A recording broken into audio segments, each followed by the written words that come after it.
Hello and welcome back to Rock Records Reviewed. My name's Adam, and this week we're going to take a look at the top 10 albums by bespectacled new wave post-punk power pop songwriter Elvis Costello.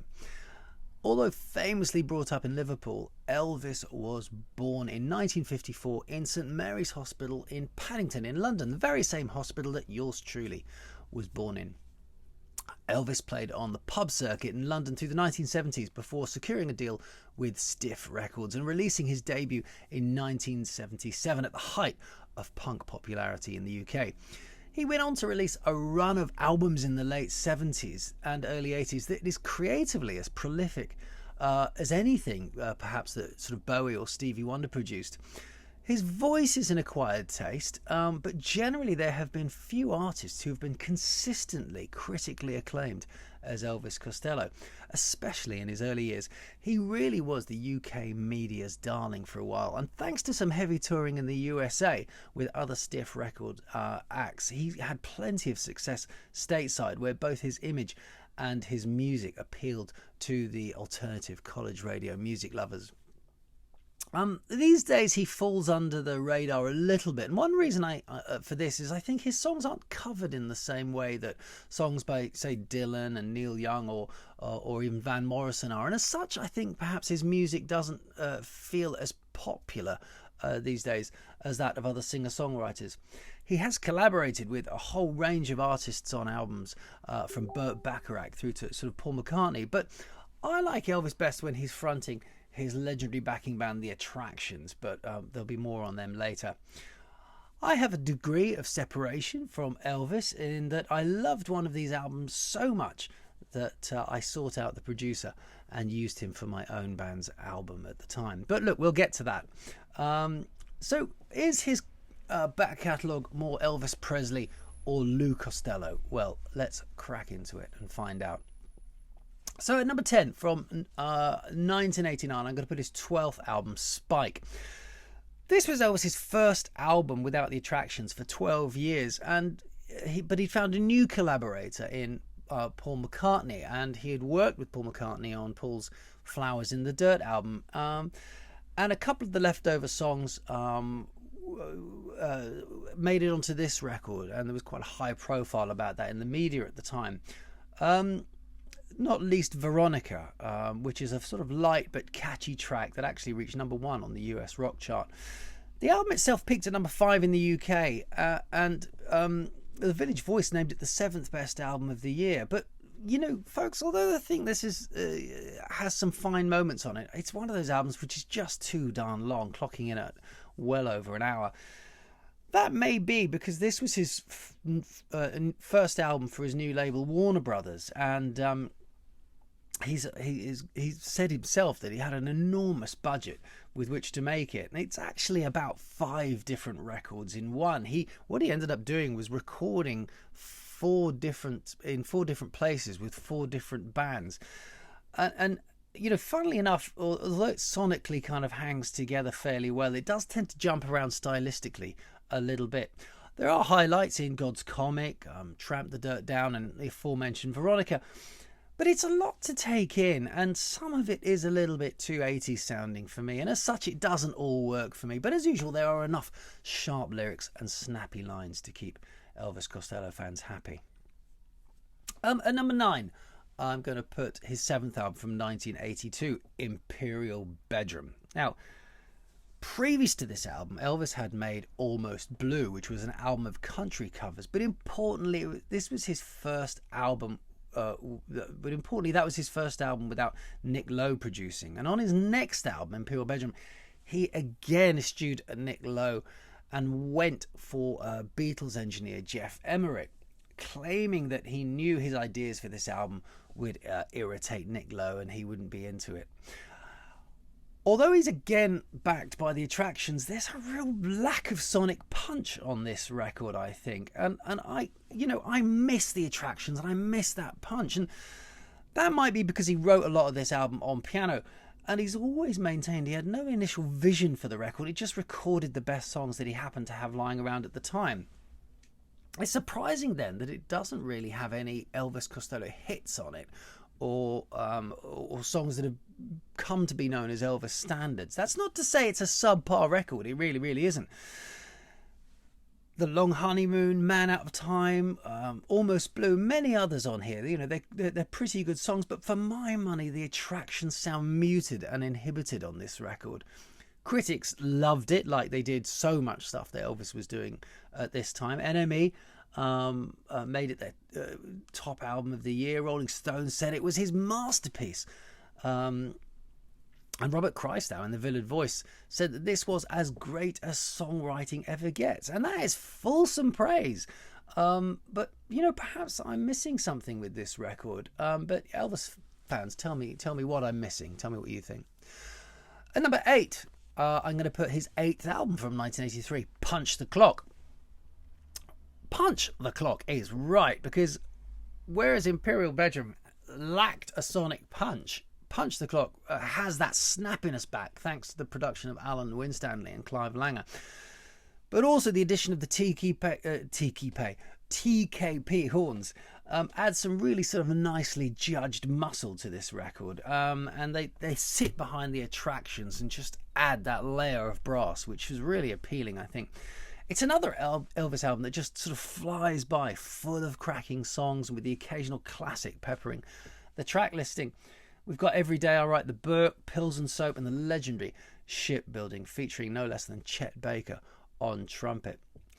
There's a slight return to the rhythm and blues stylings he'd alluded to before the horns, and the horns make some of the album sound a little bit even like early Dexys Midnight Runners, which I have no problem with at all.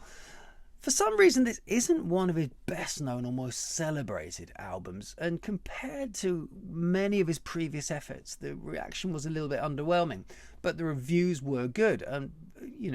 But for a change, they weren't off the scale positive.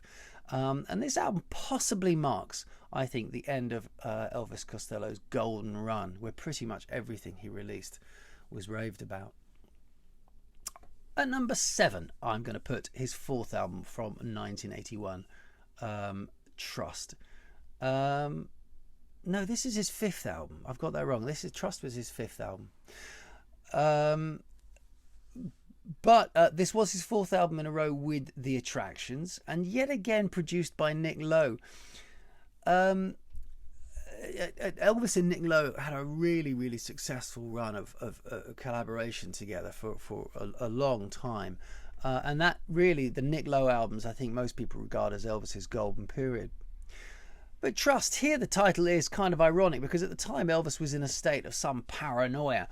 His music, he's admitted, was being fueled by booze and drugs, and the much hated Conservative government had just been elected to power in the UK, and his marriage was also on the rocks at this time.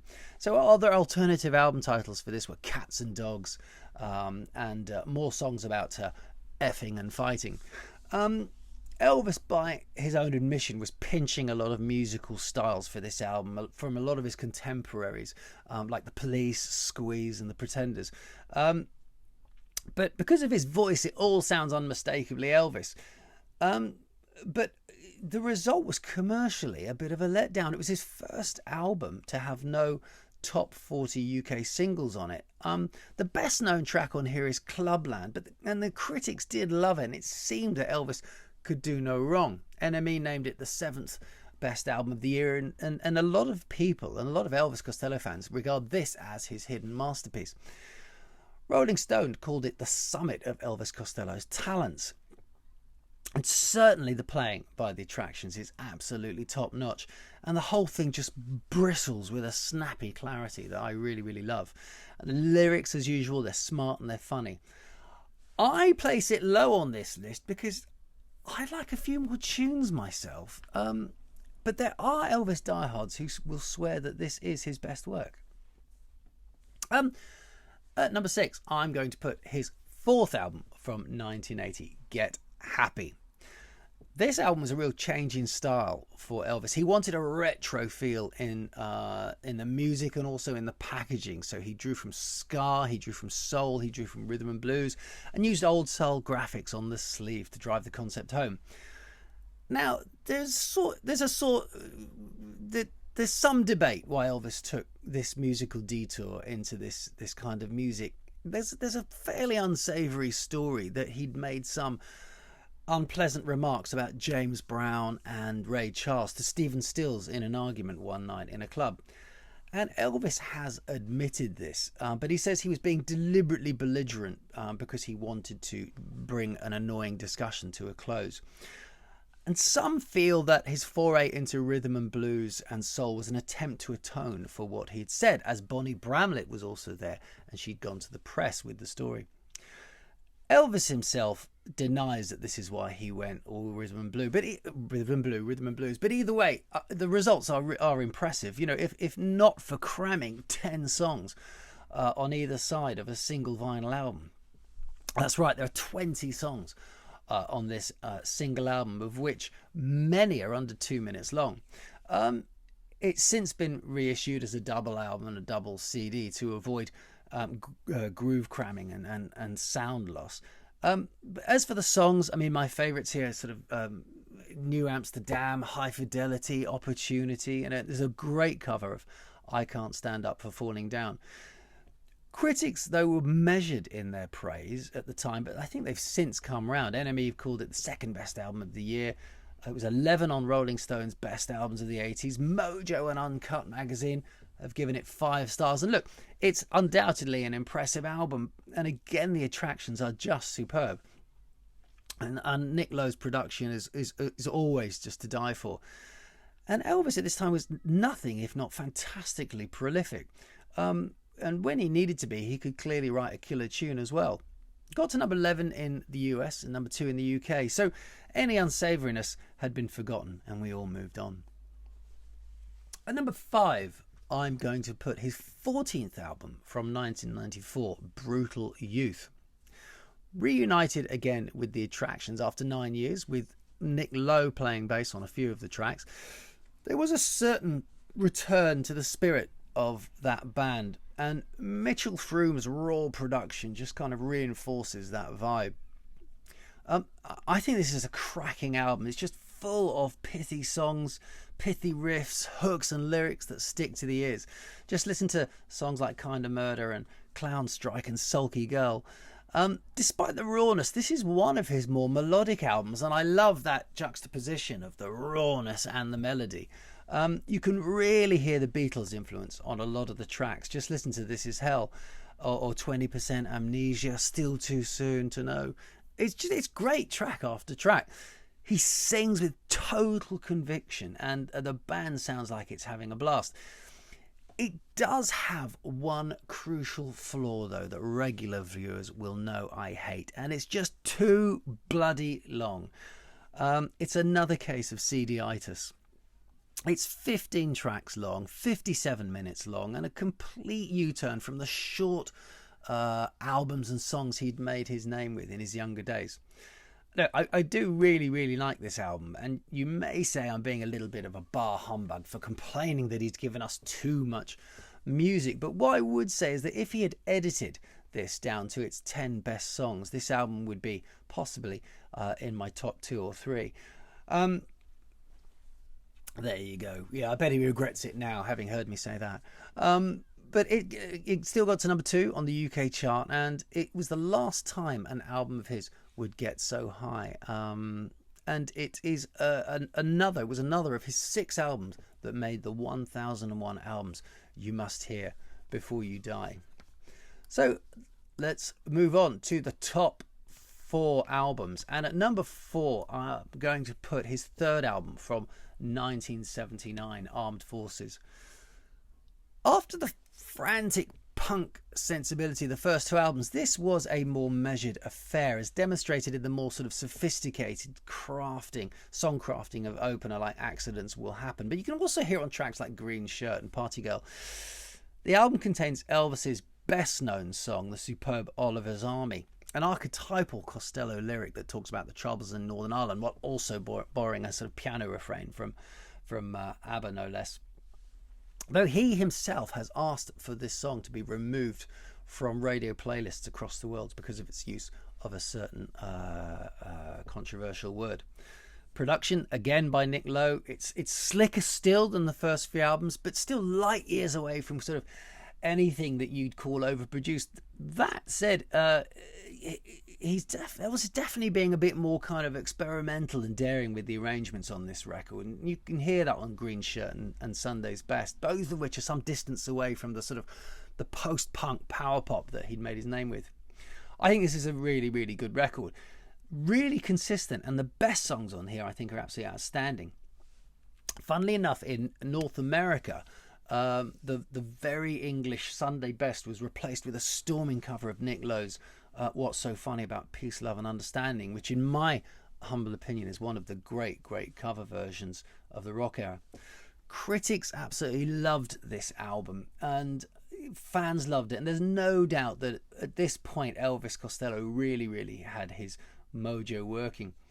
45 on Q Magazine's greatest British albums of all time. 482 on Rolling, sound like Mick Jagger, Rolling Stones. 42 on 482. Bye, get your act together, Adam. 482 on Rolling Stones greatest albums of all time, and of course, you know, made the 1001 albums you must hear before you die. So what are you waiting for? Hear it before you die. At number 3, I'm going to put his debut album from 1977, My Aim Is True.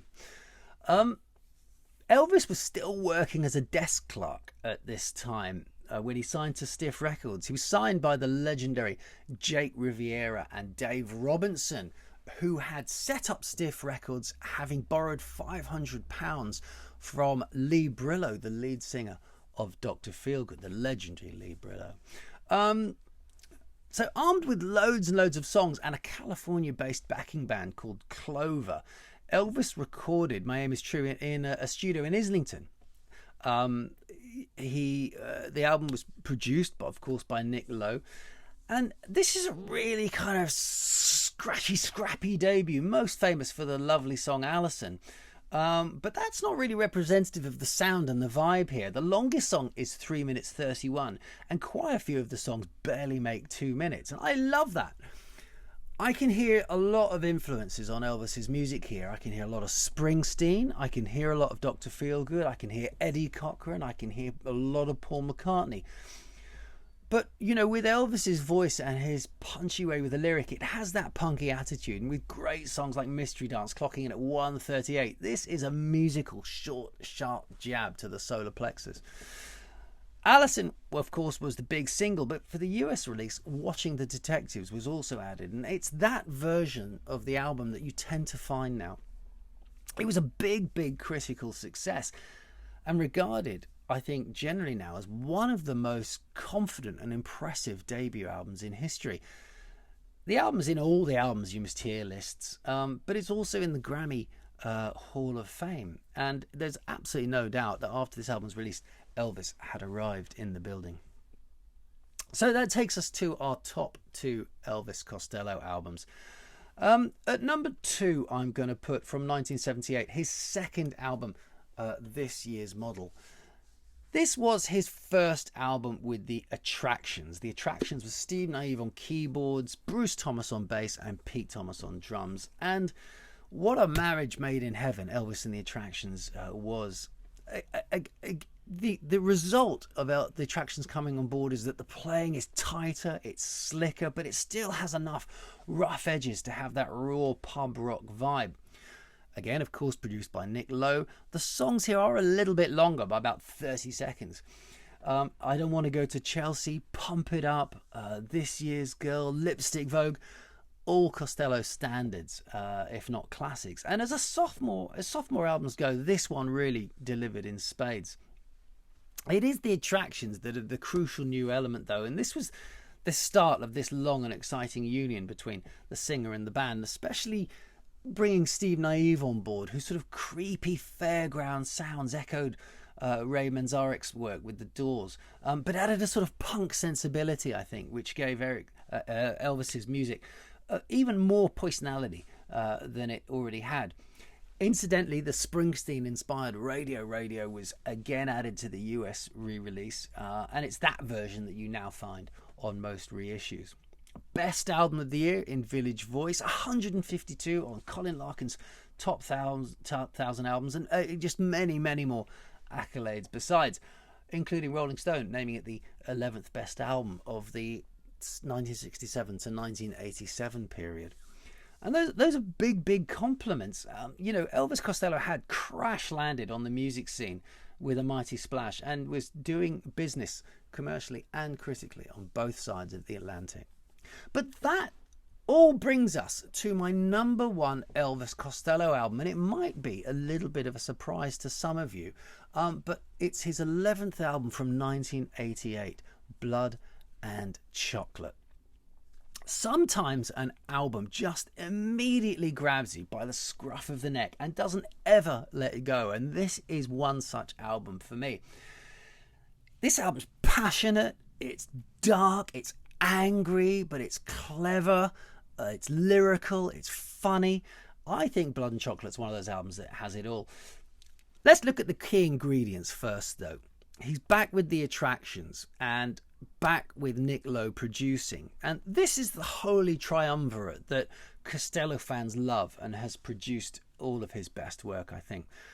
But there's an extra ingredient here, and that's co-producer engineer Colin Fairley, who adds a spatial rawness to the sound that makes Elvis's music more primeval than ever. In fact, they recorded live in one big room with Nick and Colin very keen to get the songs down very quickly before the band fell out with each other, because they weren't getting on that well at the time. And in many ways you can hear that tension in the music. I loved the sound of this record so much that I employed Colin to work on one of my albums that I made almost 20 years ago, and a bloody good bloke he was too. But I digress. I suspect one reason for the anger on this album was, the relationships falling apart, and frankly, they all play as if they're ready for a punch-up on here. But the songs are just fantastic. You've got Uncomplicated, Tokyo Storm Warning, I Hope You're Happy Now, Blue Chair, Poor Napoleon, and I Want You, which may very well be his greatest song. I know that's a bit of a sort of grand statement, but it's a creepy, haunting love ballad that just twists and winds itself around your psyche till you're unsure if he wants to kiss or kill the woman he's singing about. This album has been called embryonic grunge, and it's and some people think it's years and years ahead of its time. It's ferocious, it's compelling, it's unsettling, and I think it's utterly brilliant. It's got to number 16 in the UK charts, 84 in the Billboard charts, 475 in Colin Larkin's top 1,000 albums of all time, and of course another of Elvis's albums in the top 1001 albums you must hear before you die. So that is my top 10 Elvis Costello albums. Often I like to pick out, the best 2 or 3, but I really think, maybe the sort of top 7 or 8 albums here are all worth listening to and investigating if you want to get into Elvis Costello. I really think he was so good in the early years that you really can't miss with any of his records up until about maybe 1985, and then maybe the odd album after that. Elvis now plays with a band called The Imposters that does include Steve Naive and Pete Thomas, and they made a number of, pretty decent records, including When I Was Cruel and most recently A Boy Named If. But for me, ultimately, there's kind of something missing, and I'm wondering if that's Bruce Thomas or if it's Nick Lowe, or who knows. Anyway, look, let me know your thoughts on Elvis Costello. Let me know which your favourite albums of his are, and I'll be back soon with another edition of Rock Records Reviewed. Thanks very much for watching. Bye-bye.